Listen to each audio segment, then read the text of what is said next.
libros, todo está en los libros, todo está en los libros. Hola, bienvenidos a Todo está en los libros. Hoy tenemos un invitado de lujo, pero antes de ir a él, quiero contarles una historia fascinante y muy misteriosa. Una de estas historias literarias que nos dejan con más preguntas que respuestas. Y esa historia tiene como protagonista a este libro, La Divina Comedia de Dante Alighieri. Que entre paréntesis, que si quieren leerla, yo les voy a dar un consejo. Tómenlo, déjenlo. La idea es para facilitarles la lectura. Este texto que tengo en las manos apareció aquí en Chile en tirajes mensuales por un periódico chileno que iba lanzando mensualmente una obra literaria universal. Pero el problema que tiene es que viene escrito en prosa como una narración, como una especie de novela. Y yo nunca recomiendo que si alguien quiere leer la Divina Comedia lo lea en un texto que lo presente como una narración, como una novela. Porque todos sabemos que la Divina Comedia es un poema. Por lo tanto, yo siempre recomiendo que si quieren leer la Divina Comedia, se consigan una edición similar a esta, que tiene escrito la Divina Comedia en versos, como fue escrita el poema por Dante Alighieri. Estos famosos tercetos que se le atribuye la autoría a Dante, se le llaman las tercinas dantescas, que son estrofas de 3 versos, y esos versos encadenados en decasílabos, y cada verso tiene, como son en decasílabos, cada verso tiene 11 sílabas. Por lo tanto, si son 3 versos, cada estrofa tiene 33 sílabas. Porque recuerden que la Divina Comedia tiene mucha de numerología y mucha simbología un poco esotérica. Por lo tanto, les recomiendo, si quieren leer la Divina Comedia, háganlo siempre, ojalá consíganse una edición en versos, porque así fue escrita originalmente. ¿Pero por qué hablo de la Divina Comedia?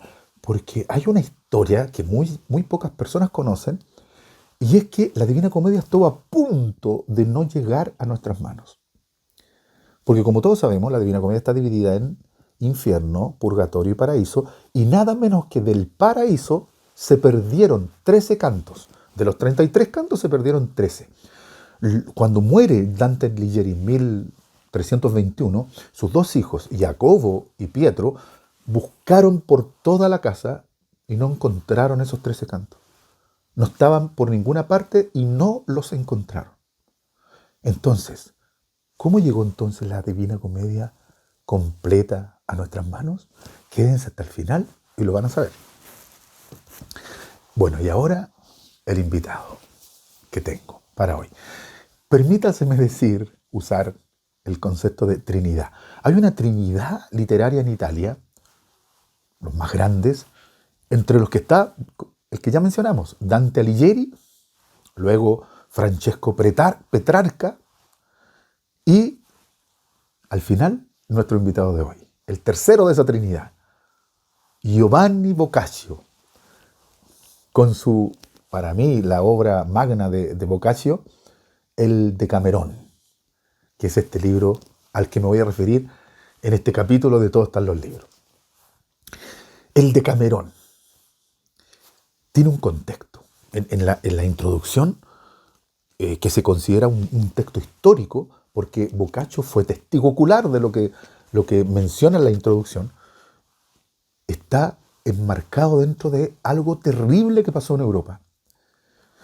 A mediados del siglo XIV, estamos hablando de 1347 en adelante, comienza una gran peste, la famosa peste negra o la peste bubónica, que arrasó Italia, matando a 1/3 de la población europea, y específicamente en Italia, en una de las ciudades-estado, que es donde está marcado el Decamerón, que es la ciudad de Florencia, que es ahí donde sucede todo lo que narra el Decamerón. Allí estaba, en 1348, Giovanni Boccaccio. Por lo tanto, lo que él describe en la introducción de lo que vio en Florencia, producto de la peste negra, de la peste bubónica, es considerado un texto histórico.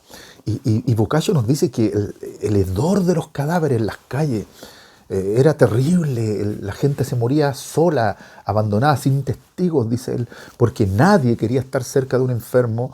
Era algo horrible, la gente no solamente pensaba que Dios los estaba castigando, sino que algo peor, la gente pensaba que Dios los había abandonado a su suerte. Por lo tanto, como no tenían ya Dios ni ley, se armó una especie de anarquía, los hombres comenzaron a salir a la calle y le dieron desenfreno total a sus acciones, incluso en algunas atrocidades sexuales, orgías, lujuria y todo lo que ustedes quieran de desenfreno, donde la consigna era bebamos y comamos que mañana moriremos. Algo terrible.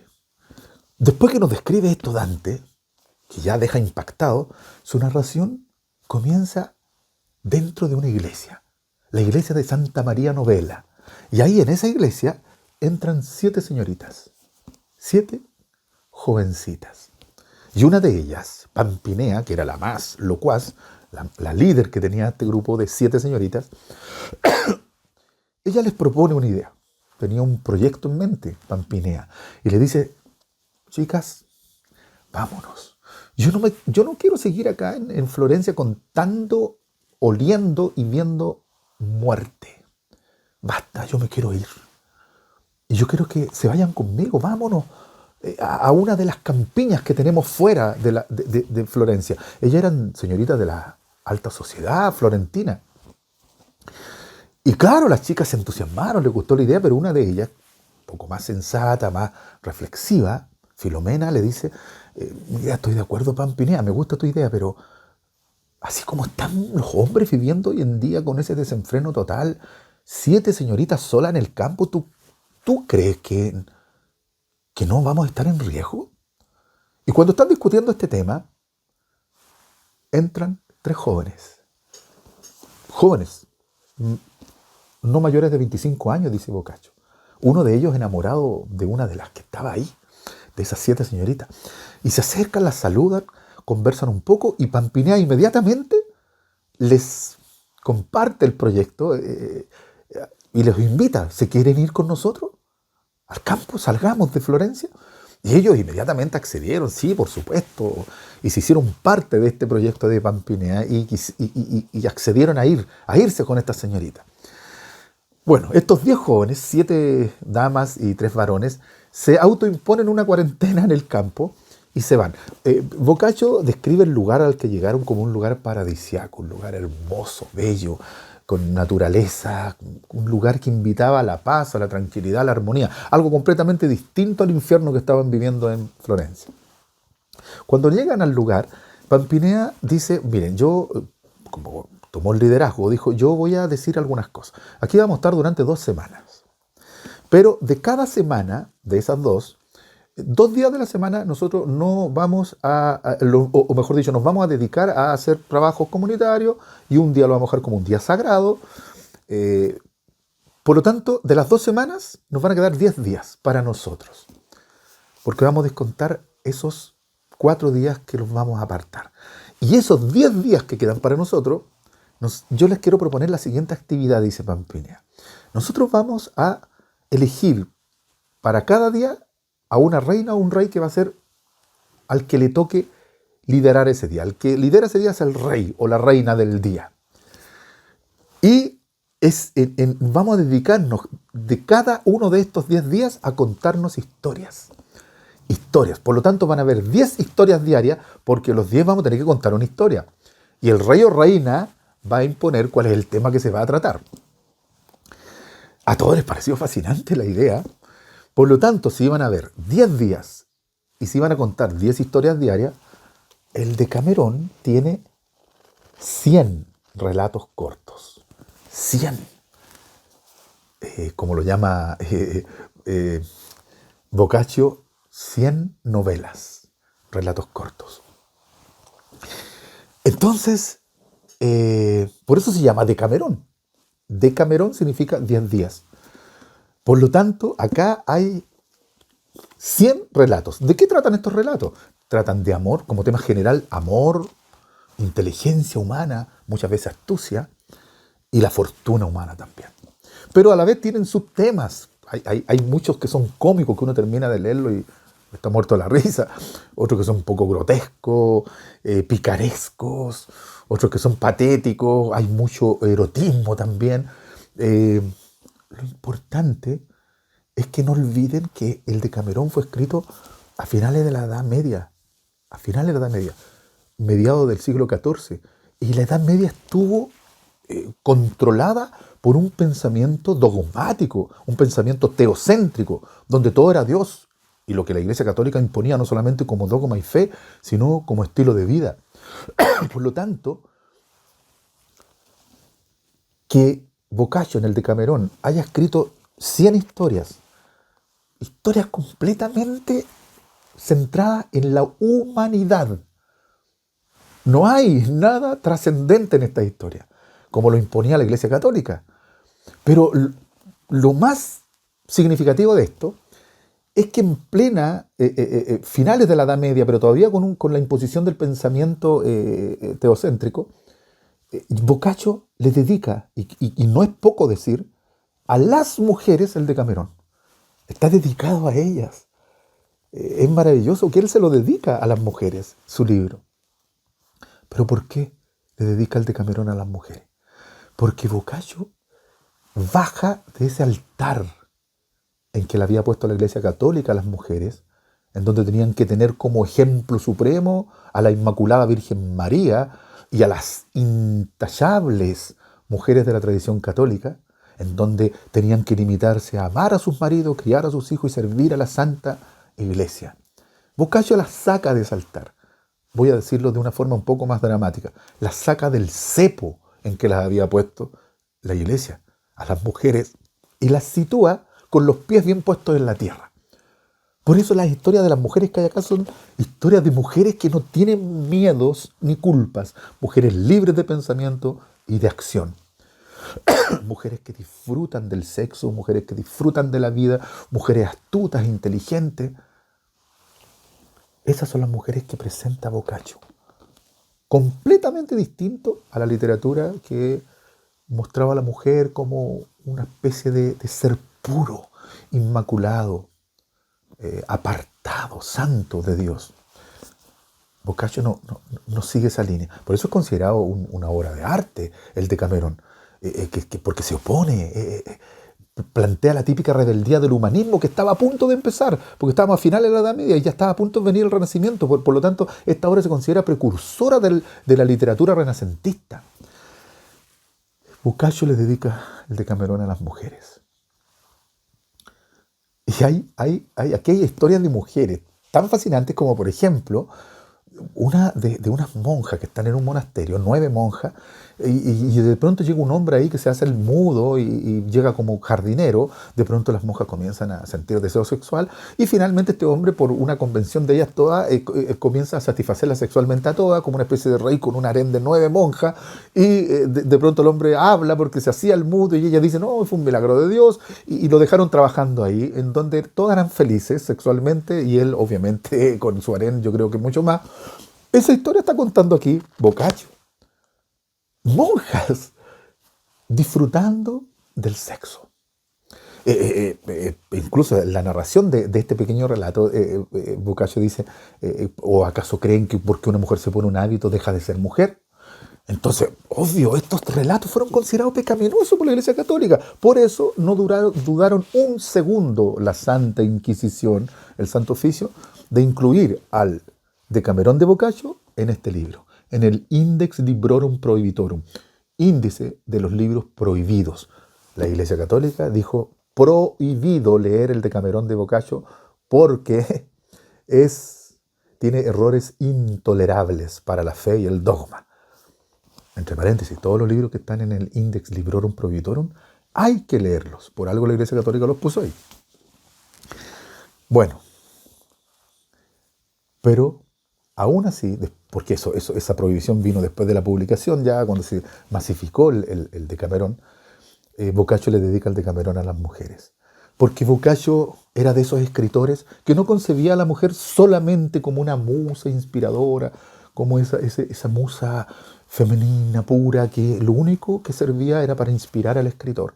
No, Boccaccio veía a la mujer como algo mucho más superior que una musa. La veía como un ser humano libre de vivir sus experiencias vitales sensuales, sin miedos ni culpas. El Decamerón dedicado por Boccaccio a las mujeres. Léanlo, se van a entretener muchísimo, pueden leer 2 o 3 historias diarias, porque son relatos cortos y muy buenos, muy buenos. Muchos de ellos, Boccaccio los trajo, los recopiló de narraciones, tanto orales como narraciones que ya existían, incluso algunas de ellas orientales, y las adaptó a su tiempo, ¿ya? Con algunas, obviamente, matices y cosas que él fue ficcionando y agregando. Pero lo que es significativo, y como dije recién, no es poco decir, es que Boccaccio escribió esto en una época donde imperaba un pensamiento dogmático, eclesiástico, y que incluso fue considerado un libro prohibido. Pero ese libro prohibido, Boccaccio se lo dedicó a las mujeres. Así que los invito, busquen por ahí un texto de El Decamerón de Boccaccio y léanlo.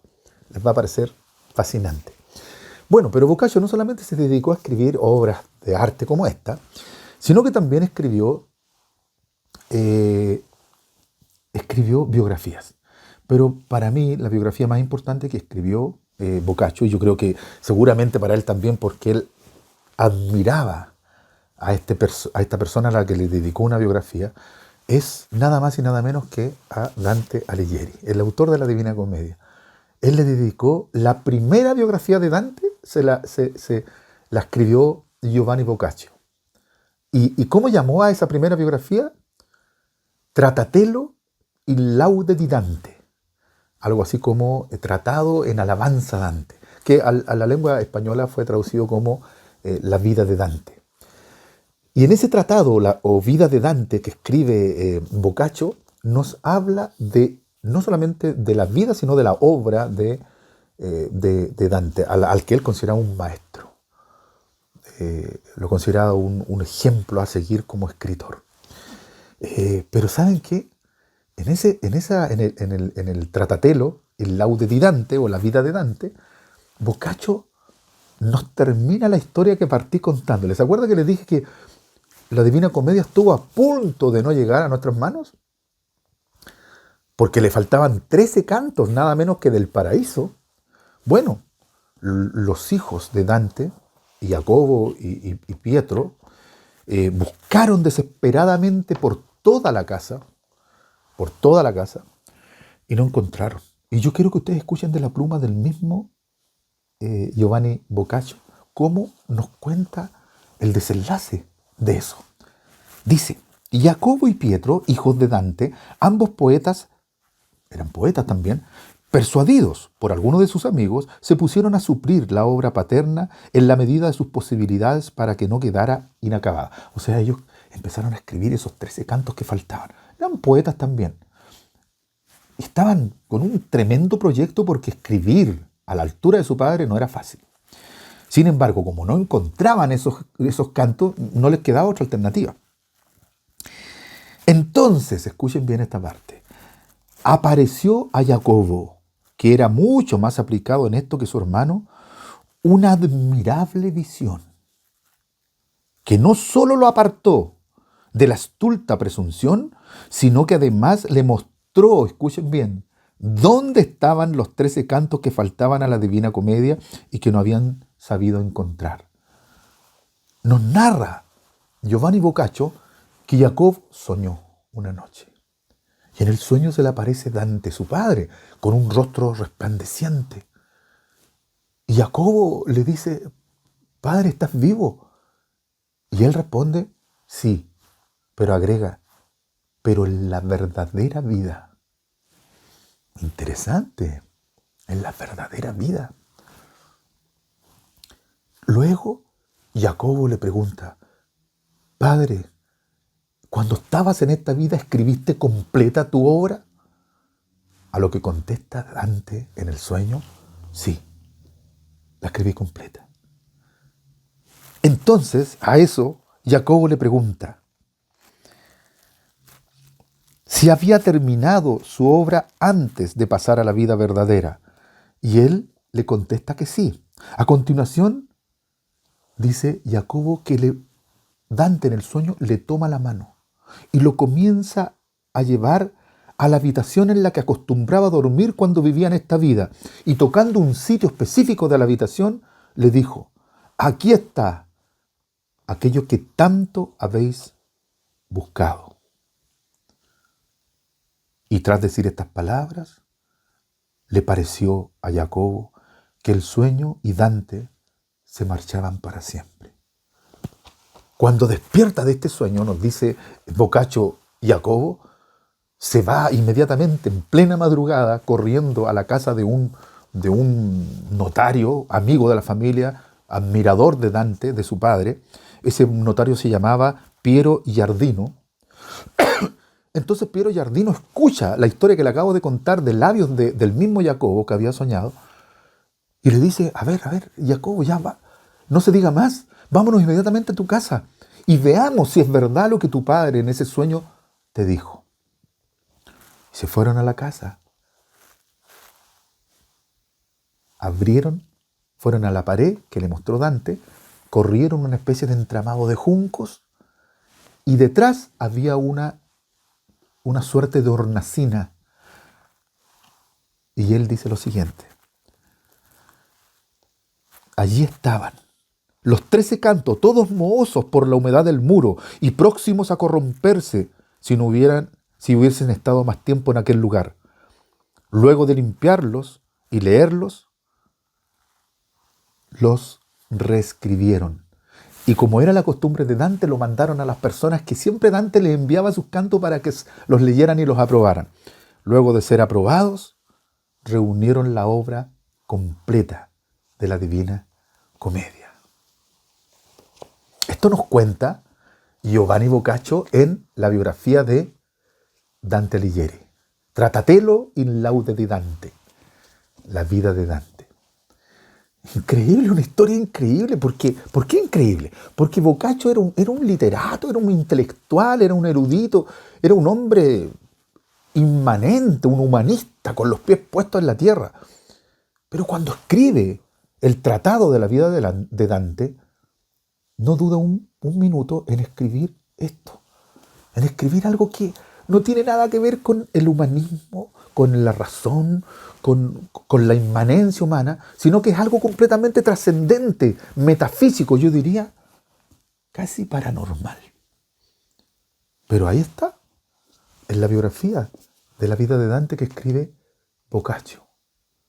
Es por ese motivo que la Divina Comedia está completa para nosotros, porque el fantasma, el alma de Dante, no sé si del infierno, del purgatorio o del paraíso, pero de alguna parte vino, se metió en el sueño de su hijo Jacobo y le dijo dónde estaban los 13 cantos del paraíso que faltaban, lo que hizo que esta obra, esta divina obra, nunca mejor dicho, llegara íntegramente a nuestras manos. Historias que tiene la literatura. Giovanni Boccaccio, ese humanista italiano que dedica esta maravillosa obra a las mujeres para ayudarlas a salir del cepo, para que aprendan a entender que la vida tiene otro sabor cuando la vives libre de pensamiento, libre de acción, sin culpas y sin miedos. Y a la vez trajimos la historia de la Divina Comedia y cómo nos llegó a nosotros. El humanismo maravilloso que nos lleva a liberarnos y lo paranormal de una historia, de una obra maestra de la literatura universal, está aquí en los libros. Porque todo está en los libros.